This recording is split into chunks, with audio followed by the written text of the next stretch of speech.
চাঁদাবাজি ও দখল বাণিজ্য নিয়ে দ্বন্দ্ব থেকে খুন হন স্বেচ্ছাসেবক দল ঢাকা মহানগর উত্তরের সাবেক সাধারণ সম্পাদক আজিজুর রহমান মুসাব্বির জানিয়েছেন ডিএমপির জিবি প্রধান মোহাম্মদ শফিকুল ইসলাম।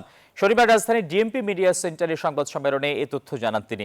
বলেন, মুসাব্বির হত্যার অন্যতম শুটার রহিমকে অস্ত্রসহ গ্রেপ্তার করা হয়েছে। উদ্ধার করা হয়েছে হত্যাকাণ্ডে ব্যবহৃত দুটি বিদেশি পিস্তল, দুটি ম্যাগজিন ও 12 রাউন্ড গুলি। কেউ নির্বাচনের সময় দেশে অস্থিতিশীলতা তৈরির চেষ্টা করলে জিরো টলারেন্স এর হুঁশিয়ারিও জানান ডিএমপির ডিবি প্রধান। মুসাব্বির হত্যাকাণ্ডে ব্যবহৃত দুইটি বিদেশি পিস্তল, দুইটি ম্যাগজিন, 12 রাউন্ড গুলি সহ হত্যাকাণ্ডে অংশগ্রহণকারী অন্যতম শুটার রহিমকে গ্রেপ্তার করা হয়।